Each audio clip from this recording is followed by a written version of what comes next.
Palabras de alegría y esperanza.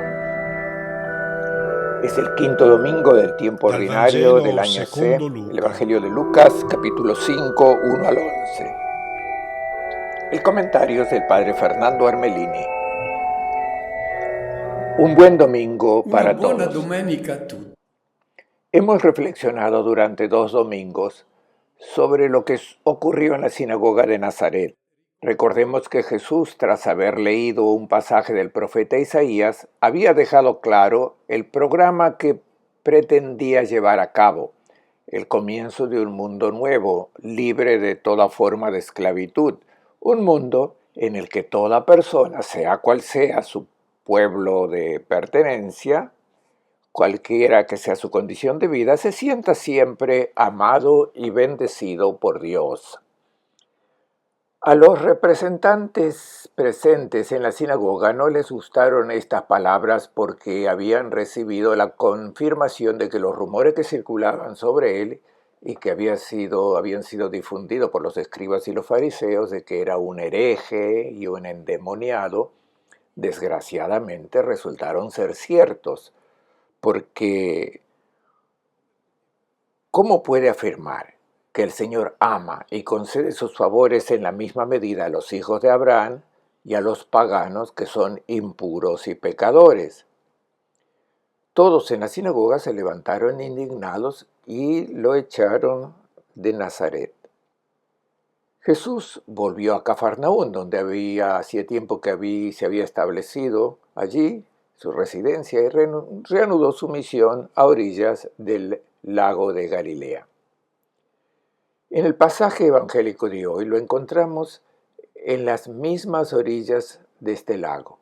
Escuchemos. La gente se agolpaba junto a él para escuchar la palabra de Dios mientras él estaba a la orilla del lago de Genesaret. Vio 2 barcas junto a la orilla.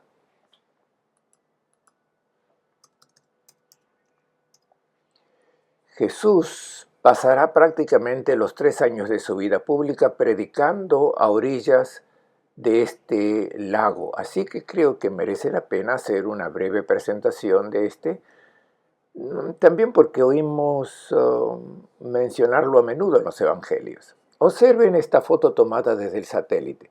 Pueden ver dónde está Cafarnaún, la ciudad que Jesús eligió como residencia tras dejar Nazaret.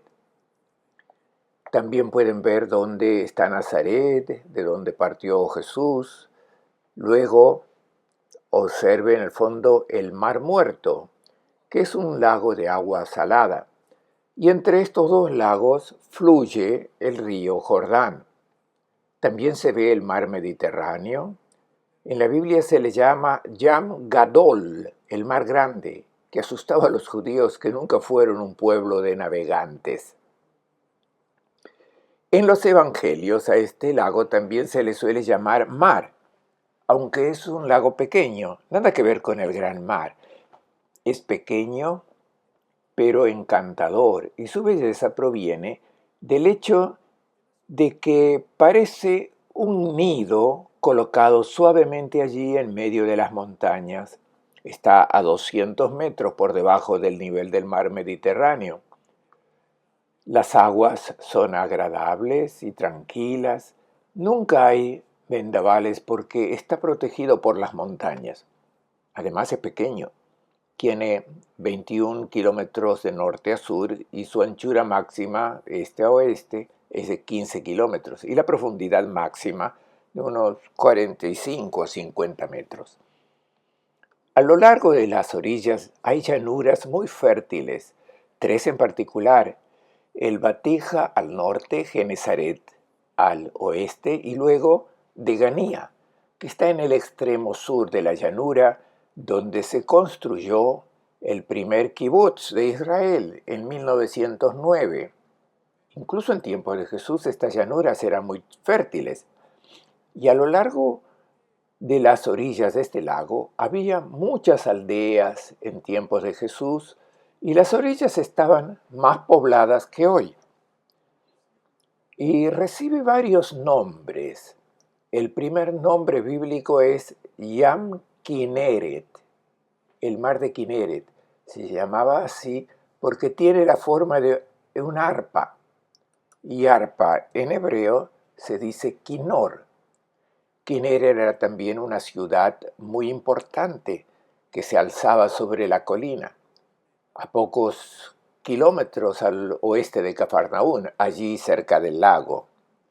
Más tarde se le llama también con otros nombres: lago de Genesaret, lago de Galilea, mar de Tiberías, lago de Tiberías. Les decía que lo llamaban también mar, pero tengamos cuidado cuando los evangelistas lo llaman mar. A menudo es una razón teológica la que está detrás.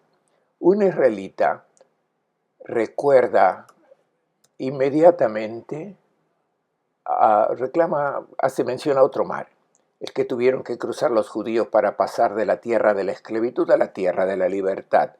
Y en los evangelios muchas veces los evangelistas nos presentan a Jesús cruzando el mar. Pasa de la tierra de la esclavitud a la tierra de la libertad junto con todos sus discípulos, precisamente porque pretende que hagan un éxodo de la tierra de la esclavitud y entrar en el reino de Dios, la tierra de la libertad.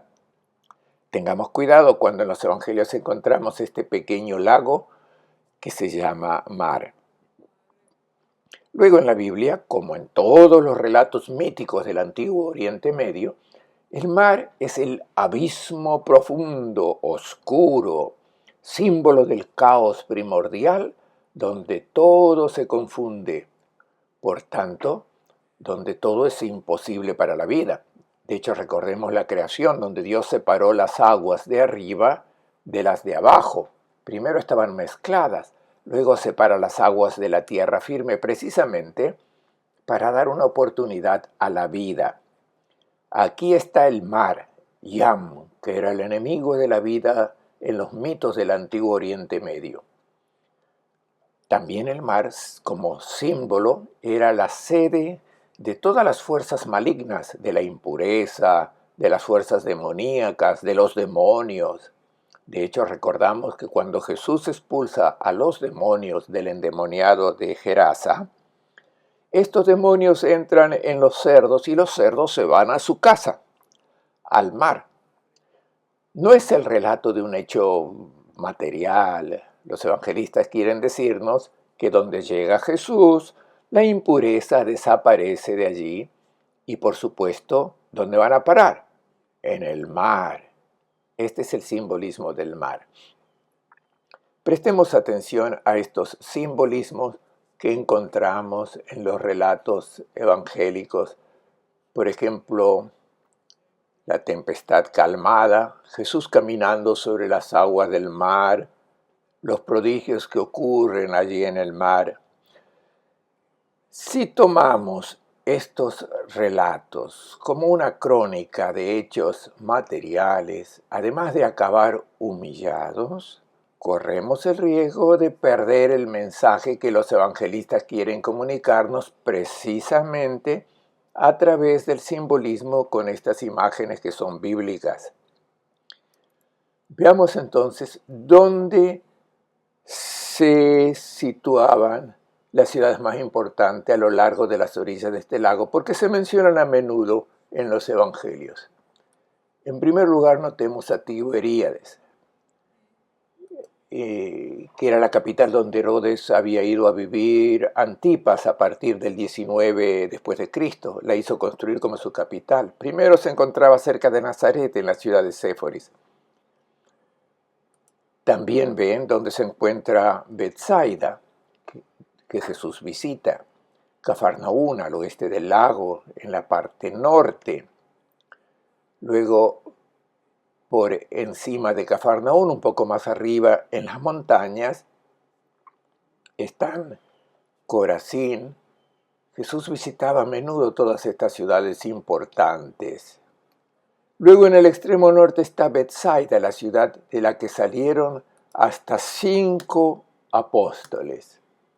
También les indico dónde estaba Gergesa, el lugar donde tradicionalmente tuvo lugar la curación del endemoniado. Una observación importante también. Este lago es muy pesquero y Jesús fue a elegir entre los pescadores de este lago a los primeros discípulos. ¿Qué actividad realizaban? Tomemos a los de Betsaida, que son los que hoy encontraremos en el Evangelio. Partían al atardecer de Betsaida y trabajaban toda la noche en el lago. Después, si pescaban algo, iban a vender el pescado a Magdala, que se llamaba Tariquea, la ciudad donde se secaba y se salaba el pescado, y luego se vendía en todos los mercados de Galilea, incluso Nazaret. Esta es la presentación del lago. La escena que se narra en el pasaje del Evangelio de hoy tiene lugar en Cafarnaún.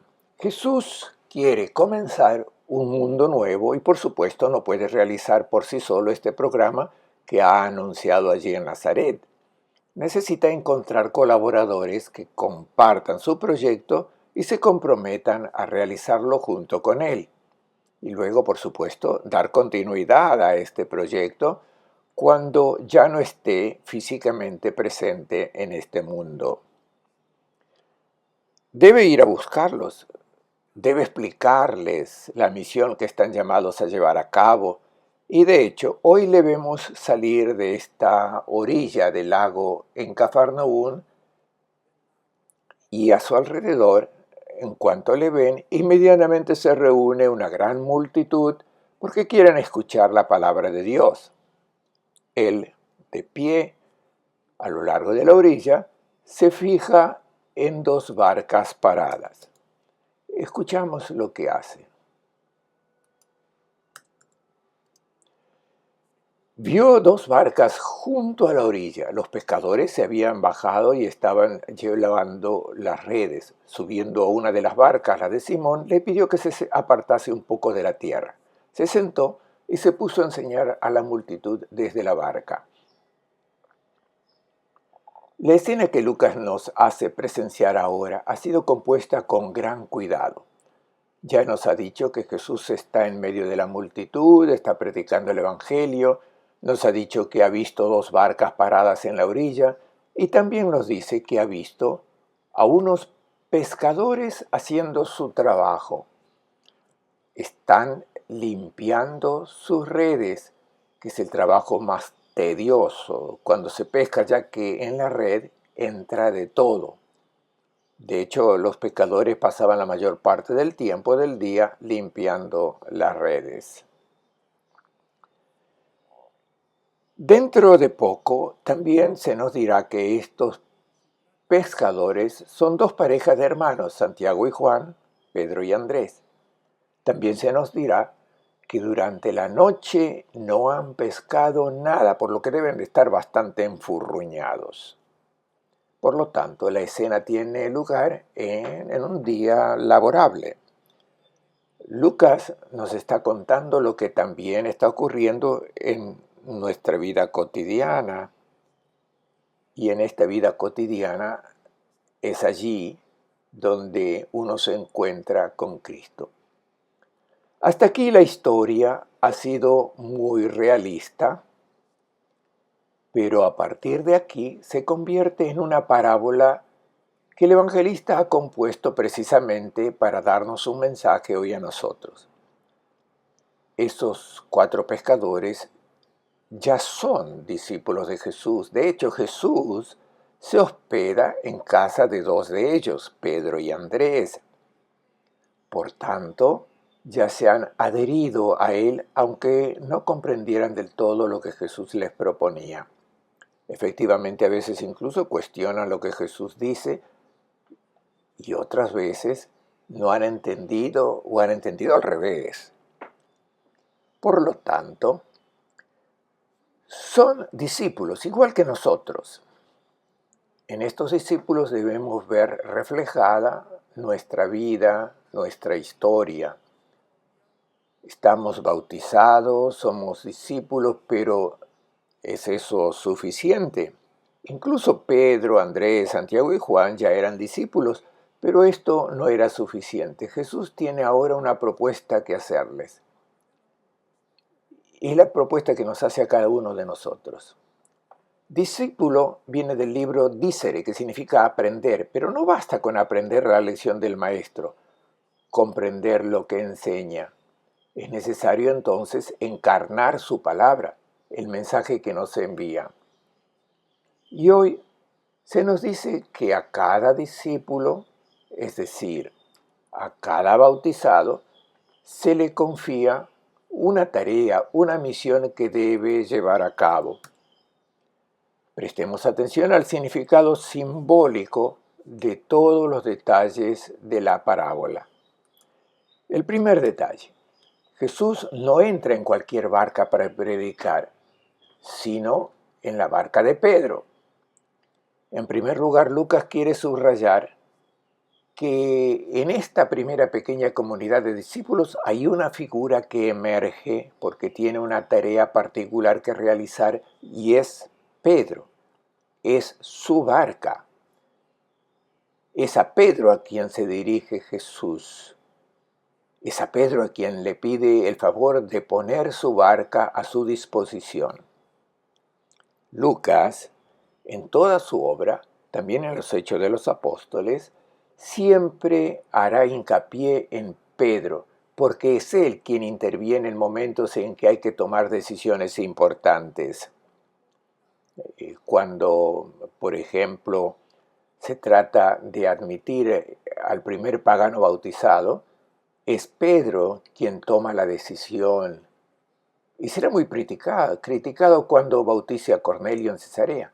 Después, cuando se trata de decidir el abandono de las tradiciones judías, sigue siendo Pedro quien toma la decisión. Jesús le pide ahora un favor a Pedro. No le da una orden, es una forma, y es la forma en que Jesús se dirige hoy a cada uno de nosotros, a cada bautizado. No nos impone nada, nos pide que pongamos nuestra barca, nuestra vida a disposición de su plan. Hay toda una humanidad que salvar, de hacer desaparecer todo lo que la hace inhumana: guerras, injusticia, violencia, pobreza. Y a cada uno de nosotros pregunta: ¿estás de acuerdo en hacer tú algo también? El segundo detalle: Jesús entra en la barca de Pedro, y es de la barca de Pedro desde donde enseña a la multitud. La imagen no es muy realista. Piensen en lo incómodo que es hablar desde una barca que se tambalea a una gran multitud que está sentada o de pie a lo largo de la orilla. No es posible. Yo intenté con mis grupos cuando estuve en Israel repetir esta escena. Un desastre. No se puede entender nada, no puedes escuchar nada. Lucas nos está contando una parábola. Captemos el significado de los detalles de esta escena. En primer lugar, esta barca es claramente la iglesia. Jesús se sienta porque esta barca es desde la iglesia, desde donde Jesús proclama el Evangelio. Cuando se dice que uno se sienta para enseñar, significa que asume la posición del rabino, por lo tanto, habla con autoridad. Lucas está introduciendo la imagen de la barca como símbolo de la iglesia, desde la que es anunciada a las multitudes, es decir, a todo el mundo, la palabra del Evangelio.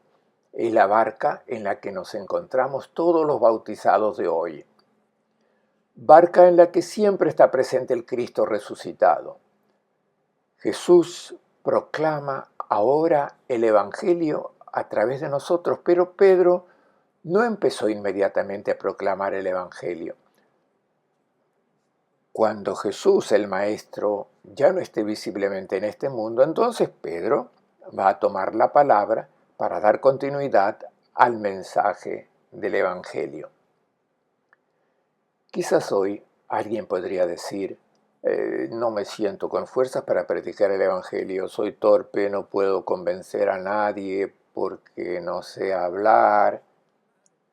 Pero a ti tal vez el maestro no te pida que prediques el Evangelio. Tal vez te pida algún otro servicio. Por ejemplo, puede que te pida que hagas lo que hizo Pedro, de poner su barca, la barca tuya, a su disposición. ¿Cuántos grupos bíblicos se reúnen en casa de algún cristiano que ha puesto a su disposición una sala de su casa para que allí se predique el Evangelio? Estos cristianos hacen lo que pueden hacer para que el Evangelio sea proclamado al mundo entero. Escuchemos ahora lo que ocurre cuando Jesús concluye su predicación. Cuando acabó de hablar, dijo a Simón: navega lago adentro y echa las redes para pescar. La parábola introduce ahora el tema de la misión que el Maestro confía a sus discípulos y de nuevo se hace hincapié en Pedro.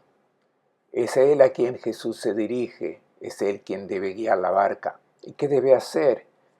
No debe dejarla atracada en la orilla, debe ir donde las aguas son profundas. La barca, pobre y frágil, es la iglesia, la que debe salir al mar.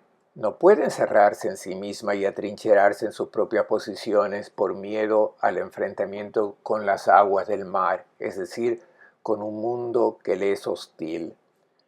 Debe dejarse implicar en las vicisitudes de la humanidad para ser una luz que oriente hacia el amor, hacia la vida. La iglesia es un barco frágil y debe tener en cuenta que tendrá que enfrentarse a tormentas, será zarandeada por las olas, pero no debe tener miedo de bajar al fondo porque con ella está Cristo resucitado.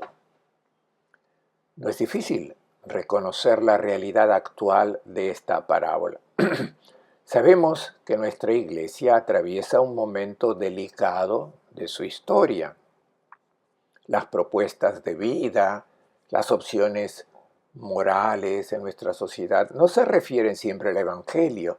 Los puntos de referencia son otros, son los dictados por los poseedores del sistema mediático que te hacen creer lo que ellos quieren, proponiendo sus valores que no son los del Evangelio.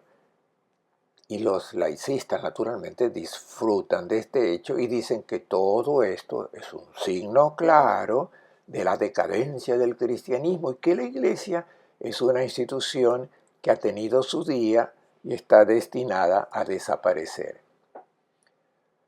La barca de la Iglesia ha pasado por tormentas mucho peores que las que estamos atravesando hoy y siempre ha salido más bella, más purificada y sobre todo más consciente de lo que tiene que hacer en este mundo.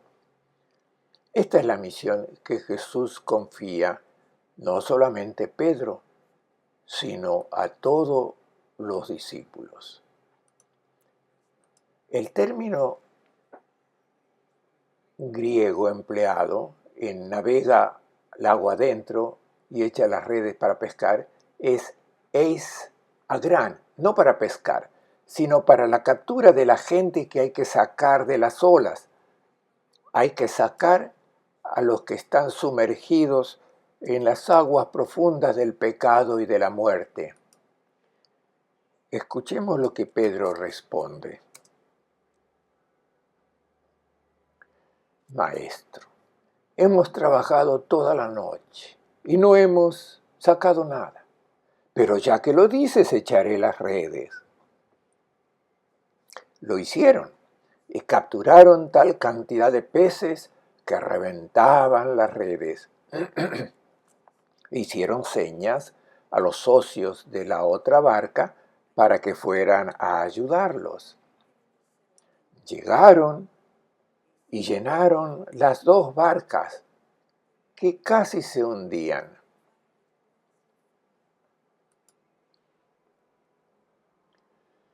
Estamos en pleno día y sabemos que durante el día los peces están en el fondo, así que echar las redes de día para un pescador es hacer un esfuerzo inútil.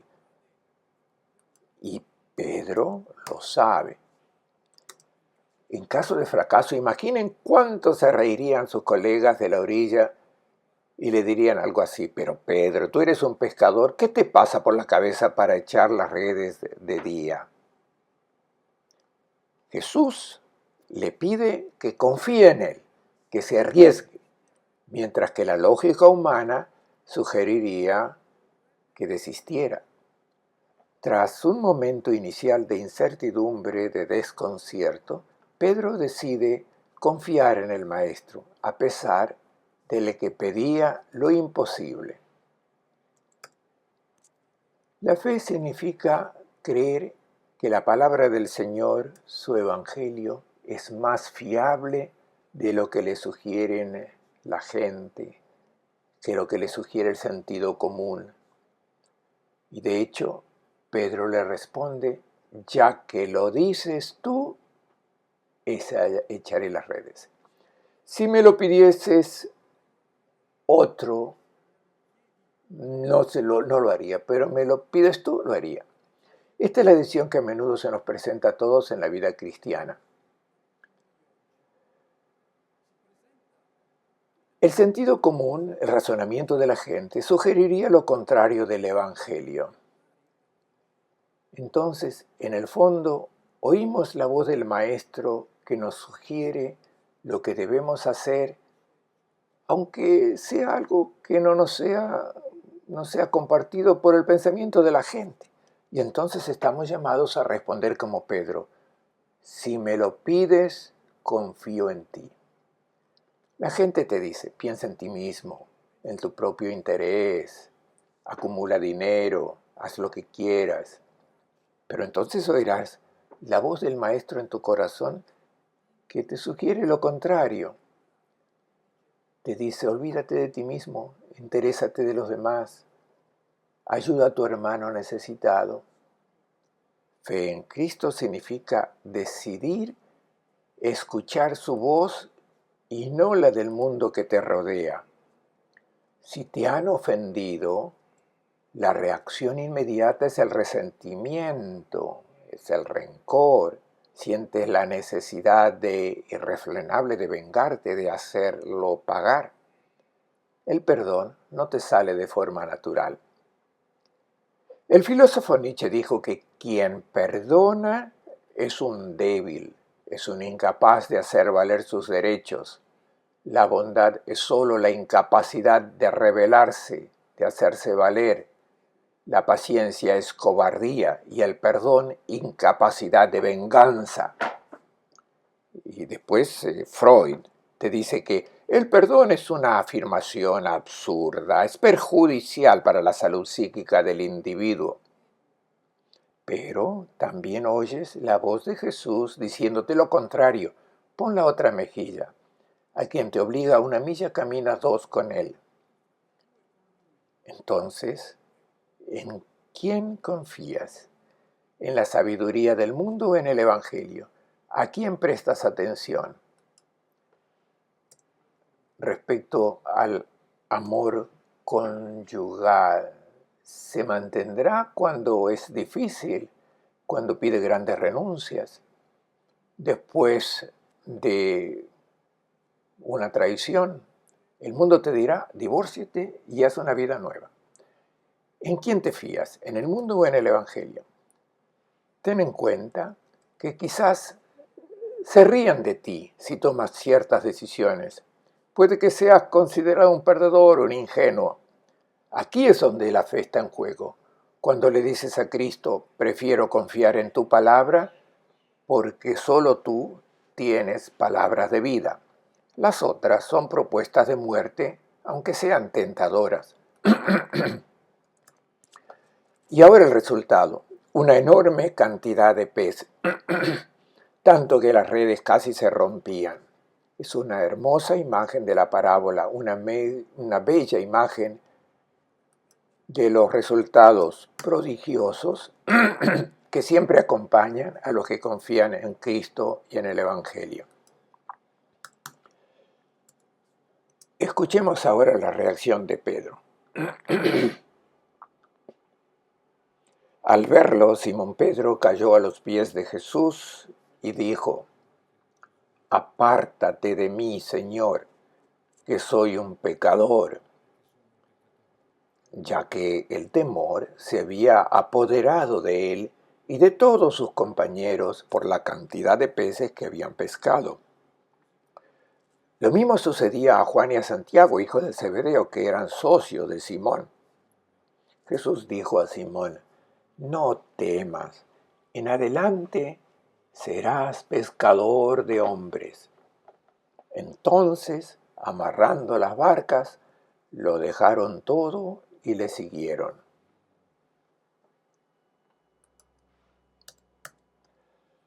«Apártate de mí porque soy un pecador», dice Pedro. No es el reconocimiento de haber cometido faltas graves en su vida pasada, no. Esta es la declaración de alguien que se siente frágil y débil, incapaz de llevar a cabo una misión grande. Encontramos expresiones similares en la boca del profeta Isaías cuando dice: «Estoy perdido, soy un hombre de labios impuros, ¿cómo pueden estos labios proclamar la palabra de Dios?». Jeremías: «Señor, no sé hablar porque soy joven». Busca otro. Moisés: «Mi Señor, no soy un buen orador, soy torpe de boca y de lengua. ¿Cómo puedo ir a hablar al faraón?». Pablo, cuando presenta la misión a la que está llamado en la comunidad de Corinto, que está dividida, y también hay corrupción moral, dice: «Traemos un tesoro precioso en vasos de barro». Nosotros somos vasos de barro impuro, pero llevamos un gran tesoro, el Evangelio. Esta es la toma de conciencia de la inmensa distancia entre la santidad de la palabra que Jesús pone en nuestros labios para que la proclamemos a nuestros hermanos y nuestra fragilidad humana. ¿Es esto para desanimarse? Las palabras que Jesús dirige a Pedro están dirigidas a ti, a mí y a cada uno de nosotros. No tengan miedo. A partir de ahora serán pescadores de hombres. Esta es una mala traducción porque no se utiliza el verbo pescar, aliewein, que significa pescar para comer el pez. Aquí se utiliza el verbo zogrein, que significa sacarte vivo. Deben sacar fuera vivas a las personas del abismo, de las aguas, de la muerte en la que pueden haber caído. El lago de Galilea, como hemos dicho, es hermoso, tranquilo y sereno. En esta parábola se toma como imagen del profundo y oscuro abismo caótico donde se puede caer. Es el símbolo de las fuerzas del mal que arrollan, engullen a las personas, arrastran al hombre hacia abajo, hacia la no vida. ¿Cuáles son estas aguas de muerte? Son el egoísmo, el afán de competir, de dominar a los demás. Son aguas de muerte la esclavitud del vicio, la corrupción moral, la esclavitud del dinero.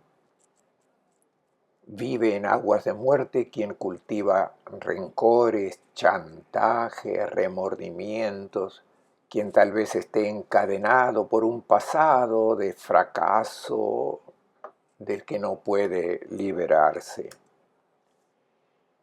¿Qué redes hay que emplear para sacar con vida a estas personas que han caído en el abismo? Solo hay una red, la palabra del Evangelio. Es esta palabra la que los salva.